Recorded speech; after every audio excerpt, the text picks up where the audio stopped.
Hello દોસ્તો, welcome back to SK ઉપકરણ channel. અત્યારે હાલમાં તમે એસકે ઉપકરણનો શાઇનિંગ પાવડરનો વિડીયો જોશો, જેને તાંબા, પિત્તલ, ચાંદી બધું સાફ કરવામાં આવે છે। હવે અમે અમારા સ્ટોક યાર્ડમાં તમને બતાડીએ છીએ કે રો મટીરિયલ કેવી રીતે અમારું રેડી હોય છે અને અમારા વેરહાઉસમાં કેવી રીતે પડ્યું હોય છે અને એ પછી એના અંદર શું શું ચીજ કરવામાં આવે છે, આ પૂરી પેકેજિંગ વિડીયો તમને જોવા મળશે અમારા યુનિટની।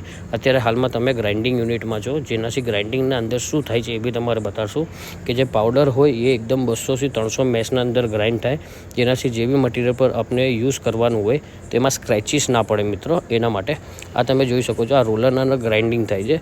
એ પછી તમે અમારા પેકેજિંગ યુનિટમાં આવશો, જેમાં એમઆરપી પ્રિન્ટિંગ સ્ટાર્ટિંગમાં જે એમઆરપી થાય મિત્રો, એ એમઆરપી પ્રિન્ટિંગ બી તમે જોઈ શકો છો। આવી રીતે રોલ હોય, એ રોલ લઈને પછી અમારે એમઆરપી પ્રિન્ટિંગ આના ઉપર કરવી પડે।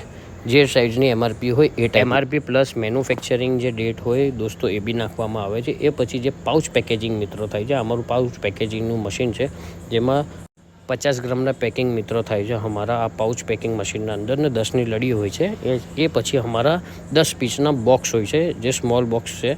તમે એને અમારા વોટ્સઅપ નંબરથી કોન્ટેક્ટ કરીને બી બાય કરી શકો છો। કોઈ મિત્રને શાઇનિંગ પાવડરનો બિઝનેસ કરવો હોય મિત્રો તો અમને કોન્ટેક્ટ કરજો, અમે એમને ફૂલ સપોર્ટ આપશું all over Gujarat, all over ઇન્ડિયાના અંદર।